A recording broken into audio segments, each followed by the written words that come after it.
미국 아이들 경우에는 거의 우리나라 학생들에 비하면 안경이나 콘택트 렌즈 끼는 비율이 절반밖에 안 돼요. 미국의 시력 교정을 하는 수술은 0이 하나 더 없거든요.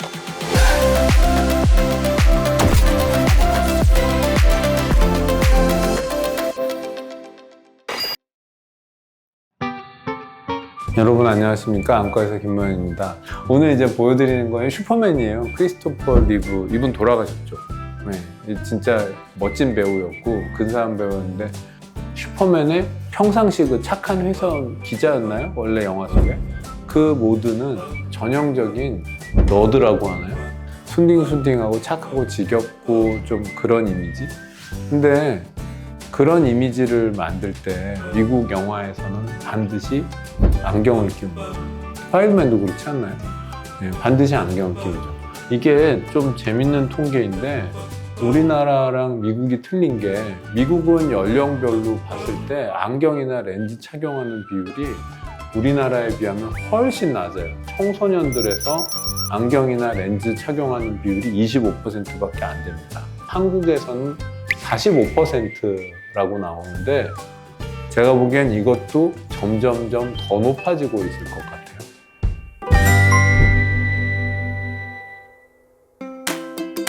여러 가지 이유가 있을 텐데, 인종적 특성도 있겠죠. 우리는 아무래도 인구 밀도가 높은 나라이다 보니 그럴 수도 있고, 중국을 비롯해서 한국만 그런 게 아니라 베트남처럼 과거 시험을 치렀던 전통이 있는 나라가 근시가 많습니다. 그에 비해서 미국은 어쨌거나 바깥에 나가서 스포츠 활동을 잘 해야, 그렇게 해서 어떻게 보면 지덕체가 좀 갖춰진 사람일수록 좋은 학교에 진학하고 또 유리한 사회적 성공의 기회를 많이 갖게 되죠. 그러다 보면 아무래도 밖에서 뛰는 시간이 많고 놀이터에서 많이 노는 아이들이 눈이 덜 나쁜 건 맞잖아요. 그 시간에 앉아서 어둑어둑하게 독서실에서 책 보고 있는 것보다 근시가 적다. 그건 맞습니다. 그래서 미국 아이들 경우에는 거의 우리나라 학생들에 비하면 안경이나 콘택트 렌즈 끼는 비율이 절반밖에 안 돼요.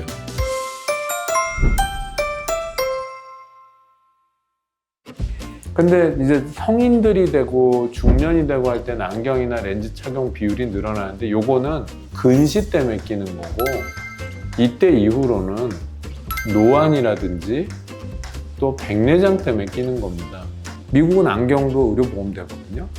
이게 치료적인 목적이 있다거나, 즉 뭐 백내장 수술 후에 누진 다초점 안경을 한다거나 하면, 근데 그게 비싸겠죠. 미국이 이런 의료 관련된 시장, 레이저든 뭐든 이런 거는 고가품이 많고, 근데 미국이 되게 재밌는 거는, 미국은 결국 M&A로 성공하는 기업들이 많아요. 그리고 우리가 잘 모르는 에실로 룩소티카라고 하는 회사가 있어요.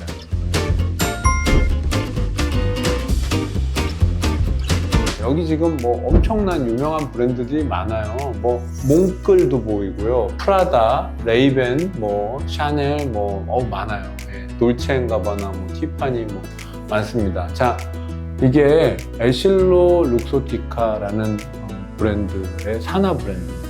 이 회사가 어떻게 보면 세계적인 그 M&A를 다 해서 쭉 올라가서 상장은 프랑스에 하고 있는데, 미국 안에다가 안경 렌즈부터 그 다음에 유명한 선글라스 같은 거, 그리고 베리룩스라든지 이런 고급 무진 다초점 안경 렌즈, 이건 뭐 굉장히 고가품이에요. 유통망까지 죄다 다 가지고 있다는 거죠. 그러니까 미국 안에서 어떻게 보면 수직 계열화를 해서, 네, 무섭겠죠. 그러니까 기본적인 소재에 해당하는 안경 렌즈나, 그 다음에 패션과 또 연결된 테, 그 다음에 이거를 만들고 제조해 줄 수 있는 안경원, 이런 유통 체인, 이거를 전부 M&A 다 해갖고 수직으로 다 만들어서 갖고 있으니까 비싸게 팔 수 있겠죠. 미국 소비자 입장에서는 불만이 있을 수 있겠죠. 뭐 막, 야, 무슨 안경 한 번 하는데 이렇게 비싸냐라고 생각할 수도 있어요. 그런데 미국의 시력 교정을 하는 수술은 0이 하나 더 없거든요.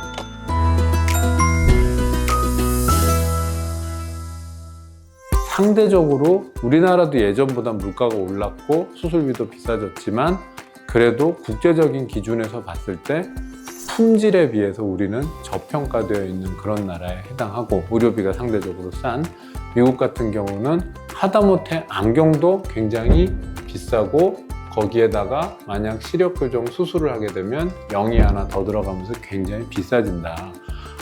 그러다 보니 아무래도 부담이 좀 있다. 그 다음 미국만 갖고 있을 수 있는 것들이 있어요. 제조업 중에서는 거의 유일한 부분들이 의료기입니다. 왜 그러냐면 의료기를 만드는 데 있어서 굉장히 중요한 거는 기본적인 기초 기술, 의학뿐 아니라 물리나 이런 것, 기계공학, 전자공학 이런 것들도 필요하고 또 굉장히 많은 소재 부품 사업 등등이 다 있어야 돼요. 근데 미국이 별의별 거를 다 아웃소싱하고 외국에 싸게 사오고 했었는데 의료계에 대한 거는 본인들이 직접 한 경우가 되게 많아요. 왜 그러냐면 미국은 의료의 수가가 비쌉니다. 그러니까 기본적으로 고급품을 다루는 거고 돈이 많이 쓰이는 거니까 거기에 필요한 기계들도 비싸고 그래서 수많은 고급 직장이 이미 있는 거고 그런 좋은 직장들은 포기하지 않는 거예요. 그래서 미국이 의료와 관련된 부분에서는 현재도 생산이나 여러 가지에서 굉장히 많이 합니다. 그런 점에서 이런 M&A를 통해 가지고 미국의 의료 산업이 굉장히 많이 커져 있고 그런 부분들은 다른 나라가 아직 쫓아가지 못한다. 거기에 대한 얘기들을 앞으로 또 재밌나요? 한번 추적해서 또 공부를 좀 더 해서 한번 자꾸 찍어보도록 하겠습니다. 여러분들이 또 의외로 이런 걸 좋아하시면 제가 또 이런 시사상식을 열심히 또 파악하는 또 그런 취재를 해보도록 하겠습니다. 네, 지금까지 안과의사 김문현이었습니다. 감사합니다.